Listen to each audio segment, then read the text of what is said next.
不掉本尊。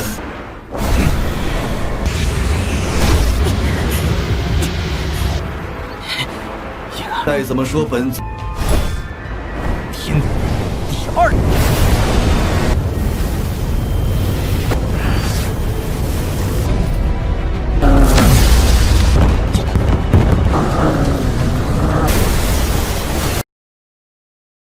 Halo semuanya, selamat datang di Dunia Donghua. Bagaimana kabar kalian semua? Semoga selalu sehat dan baik-baik saja.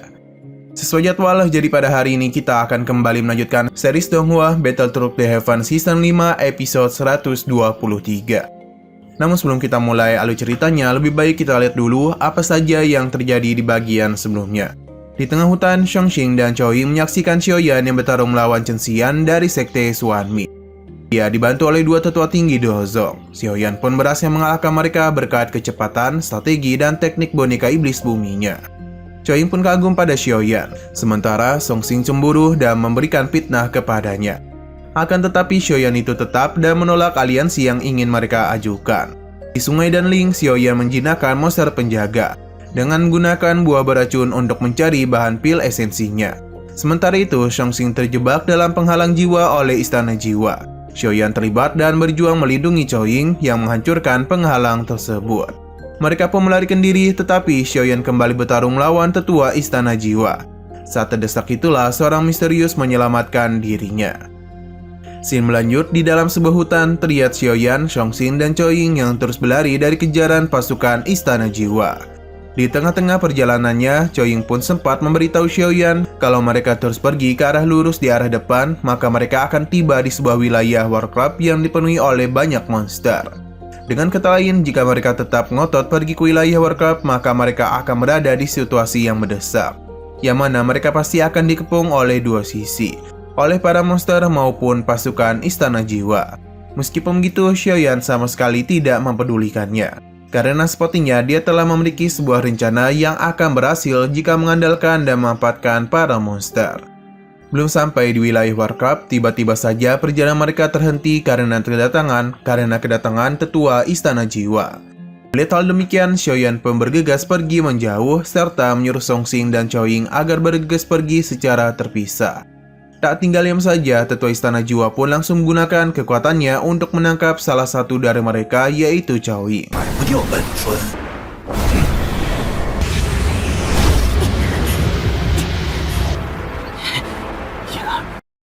Akibatnya, Chou-Ying pun sama sekali tidak mampu bergerak dan sama sekali tidak dapat bergerak kemana-mana. Sementara itu, dengan kekuatannya, tetua Istana Jiwa perlahan-lahan mulai menangkap tubuh Chou-Ying. Menyadari kalau Chou-Ying sedang dalam bahaya, Xiaoyan pun segera mengeluarkan boneka iblis bumi untuk memberikan pertolongan.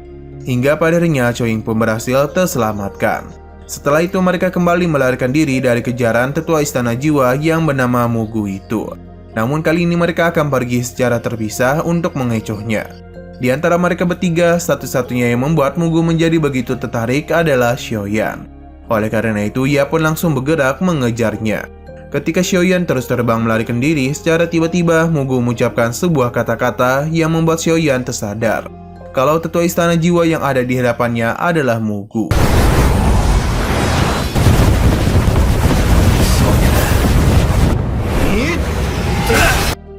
Tanpa rasa takut sedikit pun, Xiaoyan langsung menggunakan sebuah teknik berupa 3 misteri api surgawinya.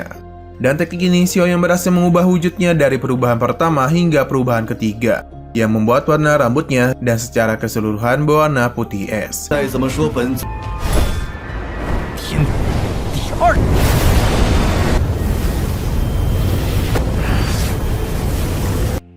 Dan perubahan ketiganya kali ini, Xiaoyan mampu membuat gerakan yang begitu cepat untuk menyerang Mugu. Namun sayangnya seluruh pergerakannya berhasil terbaca oleh Mugu, sehingga Mugu dapat dengan mudah menghindari serangan Xiaoyan.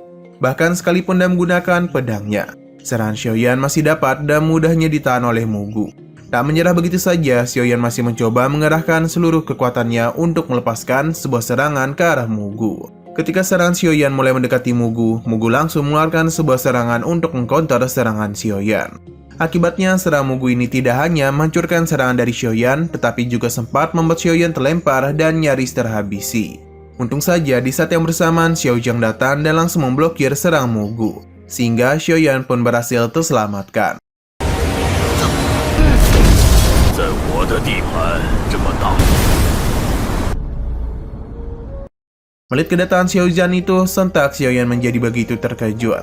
Karena hanya dari satu gerakan saja, dia itu berhasil menghancurkan serangan Mugu. Tak berselang lama, teman lama Xiaoyan pun datang, yaitu Ziyan. Ziyan kemudian santuy memberikan perintah kepada Xiongjan untuk menghabisi Mugu. Menyadari kalau Xiongjan ini melindungi Xiaoyan, Mugu pun mencoba mengancamnya, agar Xiaozang lebih baik menyingkir dari hadapannya. Karena Xiaoyan adalah target yang harus dirinya tangkap. Bukannya merasa takut, Xiaoyan justru mengatakan kalau ia akan tetap melindungi Xiaoyan. Xiongjan pun mencoba mengusir Mugu dari wilayahnya. Oleh karena Xiongjan tidak mau menyingkir, Mugu pun dan cepat melepaskan serangan ke arahnya. Lantas, Xiongjan pun mau tak mau harus menahan serangan tersebut. Hingga pada akhirnya ia berhasil membalikan serangan tersebut ke arah Mugu sendiri. 我是一定要保住的。那你便去死吧！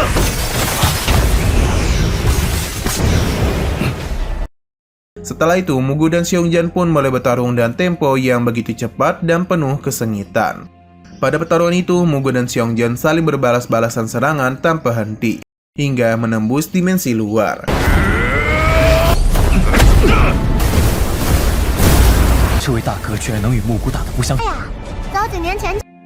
Ketika menembus dimensi luar itu, Mugu segera melepaskan sebuah teknik senjata api Iblis Nether untuk menyerang Xiongjan.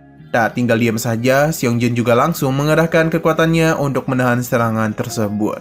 Namun sayangnya serangan dari Mugu ini sangatlah kuat. Sampai-sampai Xiongjan harus terpental dan terhempas dengan begitu keras.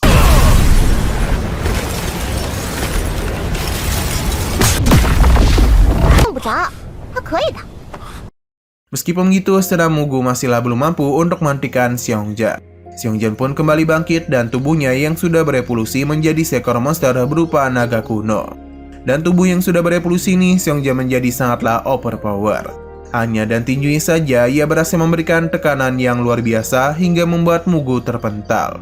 Tak berhenti sampai di situ, serangan tombak dari Mugu saja dapat dihentikan dengan mudah oleh Xiongjan hanya dengan aungannya saja.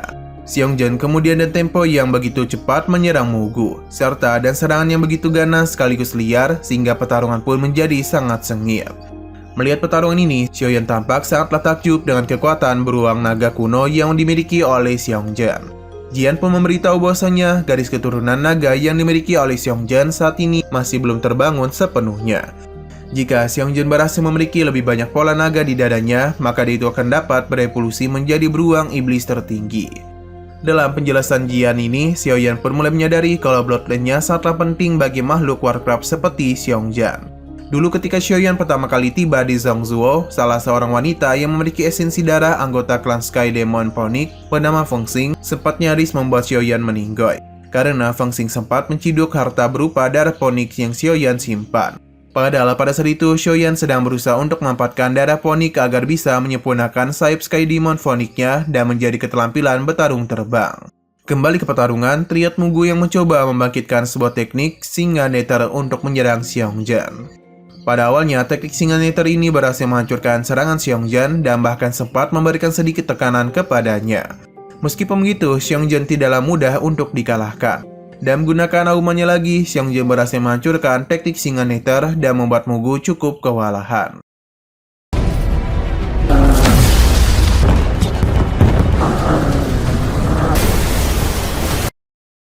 Pada saat itu, Mugu merasa kalau melawan Xiongjan hanya akan menghabiskan banyak energi saja, serta akan mempengaruhi ramuan obat yang ia gunakan sebelumnya untuk meningkatkan kekuatannya. Oleh karena itu, Mugu memutuskan untuk pergi saja dan membiarkan Xiaoyan. Tapi dia berjanji setelah acara pertemuan alkimia nanti selesai, ia pasti akan kembali untuk menangkap Xiaoyan. Setelah Mugu pergi dari sana, Xiaoyan pun langsung berterima kasih kepada Xiongjan karena telah membantu melindungi dirinya. Jian kemudian mencoba mengajak Xiaoyan untuk pergi ke tempat Xiongjan dan meminta Xiaoyan untuk membuatkan sebuah pil yang bagus. Jian mengaku bahwasanya setelah Xiaoyan pergi, tak ada satupun pil yang bagus yang dibuat oleh kaum beruang naga. Oleh karena itu, ia sangat ingin meminta Xiaoyan untuk membuatkannya pil. 对了，子言，你怎么突？参加大会就来这里等你啦。我们分开后再也没有好吃的药丸，每天给我灌一些难吃的。Sesampai di sana, tampak Xiaoyan yang sedikit terkejut melihat bahan-bahan obat yang cukup berharga, seperti jantung bunga tengolang, buah api merah, dan sulfonat. Bahan-bahan obat ini sepenuhnya dikumpulkan oleh kaum beruang naga dari seluruh pegunungan Huanyao. Jian kemudian menyuruh Xiaozan untuk memberikan segala bahan obat yang dibutuhkan oleh Xiaoyan, karena dia itu adalah seorang alkemis yang begitu hebat dan akan segera menjadi alkemis kelas 8. Jika Xiaozan bersedia memberikan segala bahan obat yang diperlukan oleh Xiaoyan, maka nanti Zi akan berjanji akan memberikan Xiaozan satu pil apapun yang dia inginkan. Lalu Xiaoyan pun memberitahu kalau ia tidak memerlukan banyak bahan. Yang ia perlukan hanya beberapa bahan saja. Tanpa banyak berpikir, Xiaozan langsung memerintahkan bawahannya untuk mencari apa yang dibutuhkan oleh Xiaoyan.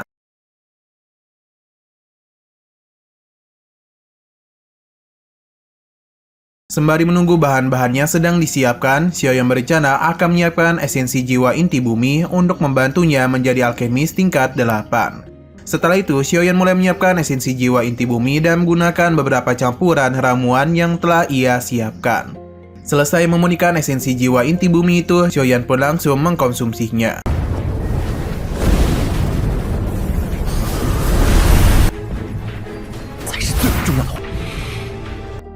Di sisi lain tepatnya di Menara Pil, terlihat Songxing dan Choying yang baru saja keluar dari alam pil.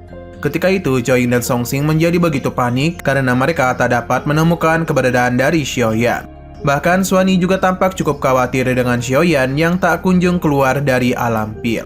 Berbeda dengan Xuan Kongzi, ia justru tetap tenang karena Xiaoyan adalah murid dari Yao Chen yang sudah pasti tidak akan mudah untuk ditumbangkan.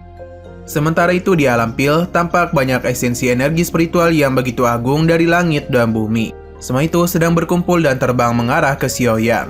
Energi spiritual itu kemudian mulai mengelilingi tubuh Xiaoyan. Hingga pada akhirnya Xiaoyan pun berhasil melakukan sebuah penerobosan ke alkemis tingkat 8.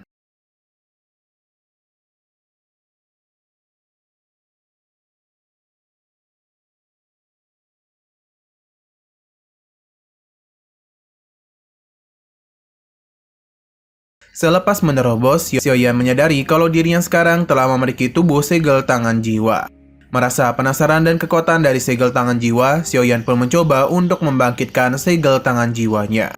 Lalu Xiaoyan meminta Xiongzhen untuk menyerang dirinya dengan kekuatan penuh, sehingga Xiaoyan dapat mengukur seberapa kuat sebenarnya kekuatan segel tangan jiwa itu. Dengan menggunakan segel tangan jiwa, Xiaoyan berhasil menghancurkan serangan Xiongzhen, hingga mempengaruhi jiwa Xiongzhen dan nyaris membuat jiwa Xiongzhen terpisah dari tubuhnya.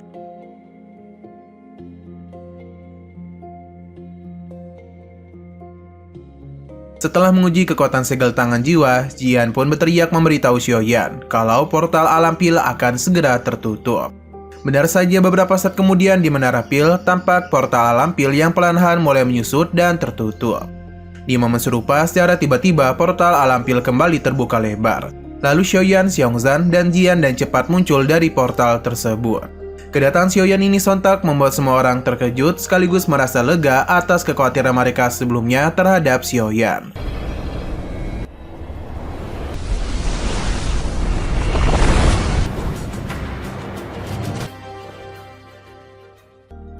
Namun sayang sekali lagi seru-serunya episodenya pun harus bersambung dulu.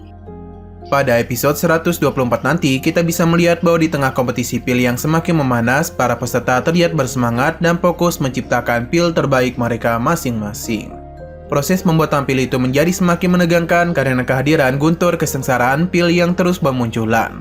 Guntur ini adalah fenomena langka yang menjadi tanda bahwa pil yang diciptakan memiliki kualitas tinggi.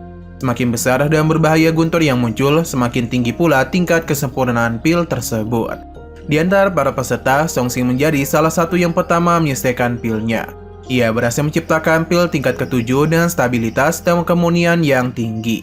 Namun perhatian peserta lainnya kemudian tertuju kepada Choying yang membuktikan keunggulannya dan memanggil dua guntur kesengsaraan pil yang memiliki aura lebih kuat dibandingkan milik Danchan. Ini membuatnya mencuri perhatian dan meningkatkan daya saing dalam kompetisi tersebut. Saat situasi semakin memanas, seorang peserta lain yakni Xiaoyan mengejutkan semua orang dengan teknik yang unik. Xiaoyan menggunakan api hijau surgawinya, api istimewa yang merupakan gabungan dari berbagai jenis api legendaris yang selama ini ia rahasiakan. Api ini terbentuk naga yang mengelilingi pil yang dimurnikan, membuat energi luar biasa kepada pil tersebut. Tidak hanya itu, Xiaoyan membuat kejutan besar dengan memanggil 3 guntur kesengsaraan pil sekaligus. Sesuatu yang membuat semua orang terpana. Namun puncak ketegangan terjadi di saat Mugu, peserta dan reputasi kuat menunjukkan keunggulannya. Ia berhasil memanggil 4 guntur kesengsaraan pil, mengalahkan semua rekor sebelumnya. Kekuatan ini membuat persaingan antara Mugu dan Xiaoyan menjadi sorotan utama dalam kompetisi tersebut. Keduanya terlibat dalam duel tak langsung, saling mendorong batas kemampuan mereka untuk meningkatkan kualitas pil masing-masing. Nah, sayang sekali episode pada hari ini pun harus bersambung dulu. Oke, sekian dulu pada video kali ini. Untuk video selanjutnya akan segera hadir. Jadi bagi kalian yang mengikuti series ini, langsung saja klik subscribe dan aktifkan loncengnya. Terima kasih yang sudah menonton video sampai habis. Jika kalian suka pada video ini, klik like dan share ke teman-teman kalian tentang channel ini. Dan ditunggu aja kelanjutannya. Oke, sampai jumpa di video selanjutnya.